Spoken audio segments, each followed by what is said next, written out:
I owned many motorcycles over the years, but the last two are very well documented on this channel. Both are Yamaha and both had very hard life.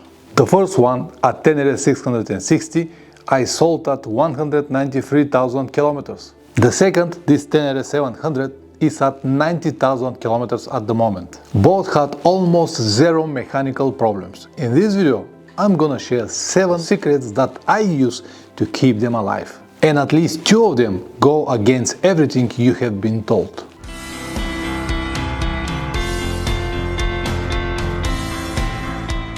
Before we get to the hacks, I would like to clarify something.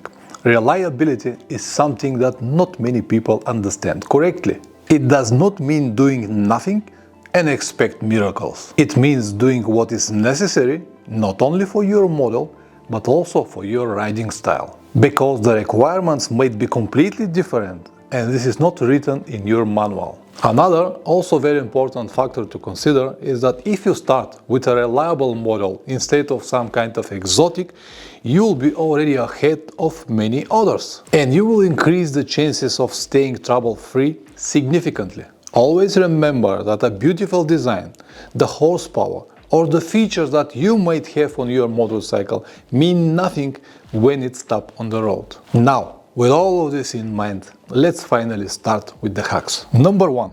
Use the motorcycle for what it's designed for. This is what many riders don't understand, or maybe they don't have any other options. Riding a 250 kilograms motorcycle plus 70 kilograms of hard panniers and a top box on hard dirt tracks is not an adventure, it is a recipe for disaster. The laws of physics are clear.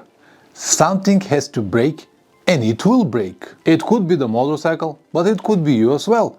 In the best scenario, and only if you have the necessary skills, you might be out of there, but you will be fully exhausted. Of course, I expect many to tell me that they've been here or there with their elephants and the weight is not a problem at all, but hey, don't forget that I spent the last 15 years traveling around the world. I have seen everything. Social media does not help much. It actually makes the things worse. And I'm surprised that people still believe and try to imitate others without knowing the whole context. You don't have to be a professional racer or traveler to know where and how you can ride your motorcycle. You know how much it weighs and what skills you have. These two should be more than enough. Number 2. Custom maintenance schedules. This might sound complicated, but with a little practice you'll be fine. Nowadays you can find so much information with just one click of a button. 10,000 kilometers might be okay if you ride very gently, always in perfect condition, and you're sure about the quality of the oil that you use. My advice, and what I usually do, is to cut these intervals in half. 5,000 kilometers. If the trip is extremely long and for some reason I cannot find oils or I cannot change it, I can extend these intervals a little bit up to 8,000 kilometers, but no more than this. You might tell me that if the manufacturer suggests 10,000 kilometers, it should be more than enough. In the end, it comes with a warranty, right? Yes, but there are some nuances. The warranty is usually for 2 years. Unless you pay something to extend it. For this time period, most of the riders won't make even 20, maximum 30,000 kilometers. The engine will still have fresh resources and won't feel the difference even if you don't change the oil at all. The problem is long-term damage. Each prolonged oil change intervals gradually clogs the oil piston ring drain holes, and once these tiny holes are completely blocked, this causes future oil consumption. In practice, even if you skip only 1 or 2 oil changes or extend them, might be more than enough to clog these drain holes at least partly. The same happens when you use a cheap oil or wrong viscosity for your engine. The same applies to the rest of the maintenance that is required for your model. This topic actually is very broad and maybe deserves another video, but I hope that you got the idea. Let's now move to the next hack. Number 3. Keep it as stock as possible. This is the part that many won't like. The idea that if you plan to travel with this motorcycle it needs modifications is correct, but what people do after that is what matters. The examples that I have seen on the road are even beyond my imagination, but who am I to judge people on what to do with their motorcycles? It is very interesting to me how people usually obey everything that is written in the manual, word by word, sentence by sentence, but at the same time they completely ignore and change the original idea of the designers. Things like optical design and weight reduction do not matter at all. The more gear you have, the better, right? In reality, the modifications that you really need on the road and actually works are no more than 5. They cost and weight almost nothing, but they work more than the rest altogether.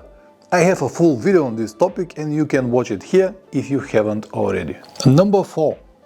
Don't wash it very often. This is another one of the topics that many of you won't like, but I will share my opinion anyway. The more you wash your motorcycle, the more you compromise its reliability. Cables, connectors, wheel bearings, paint and many other things. Bullshit, you might say. It is designed to survive many hours in heavy rain. That is true. It is built by the manufacturers to be ridden in any conditions, but not for jet water and very aggressive chemicals 3 times per week. I wash my motorcycle only when it's extremely dirty, and if I have to do it, I'm very gentle with specific parts like wheel bearings, chain, radiator and many others. A full video of what I do you can watch here. If you are still not convinced after this video, you can check what is the current condition of my motorcycle after 90,000 kilometers ridden in any places, in any conditions, everywhere around the world. Again here. Number 5. Look for early signs of mechanical wear. Problems never come out of nowhere. It takes time and you will have many warning signals before that. You just have to learn what to look for. This is a habit that you must build, to pay attention to the strange noises on your motorcycle while you ride it. Things like knocking, unusual sounds, vibrations or just different behavior in some situations. This will tell you, or at least point you to, which system of the motorcycle you have to check. I know that this might sound complicated, but when you ride the same motorcycle for many years, it is not that difficult. You start recognizing every noise that is different than usual. For that reason, I almost never wear earplugs. I know that they protect my hearing, but I also know that they distract me from the important motorcycle sounds. I can use it in very rare occasions when I have to ride, when I know that I'm gonna ride the whole day on a highway with speed over 120 km per hour. At that speed, I won't be able to hear anything anyway. I also never listen music in my helmet. I'm not saying that you have to be like me or to change your habits. I'm telling you what works. The final decision, of course, is only yours. Number 6. Change parts before the end of their life. You don't have to wait until a specific part completely stops working and then change it. During this wearing process, many other elements could be affected. For example, an unbalanced wheel or bad tire will destroy wheel bearings much faster. Brake pads not changed on time will damage the brake disc. Prolonged oil change intervals will clog the oil pistol ring drain holes. Worn sprockets wear the chain much faster. A worn clutch lever washer will destroy the clutch cable. Leaking forks might cause a serious problem, especially if the oil gets on the brake caliper, and many more. A preventive change even before the end of their life is always the right thing to do. It gives a peace of mind and ensures reliability on the road. Number 7. The weight always matters. The more weight you add on your motorcycle, the harder it will work. The stock suspension on almost every model is usually not good. And when you add an extra weight on it, you're making things even worse. One of the reasons I never replaced the shock absorbers of my last 2 motorcycles is because I travel very light. As simple as that. The solution is either to reduce the weight or to upgrade the suspension. My advice is to do both. This will help you a lot. I know that many won't listen to my words, but I'm perfectly fine with this. My motorcycle is working well and I travel as much as I can. If you want to go much deeper into topics like maintenance, reliability, decision making on the road and everything else that actually matters on a motorcycle trip, consider my online course Adventure Riding Without Illusions. based on 15 years of real experience. It is almost completed. Right now you can get early access for $79, but once the course is finished, the price will go to $119. You can find a link in the description below. See you in the next video. Ciao!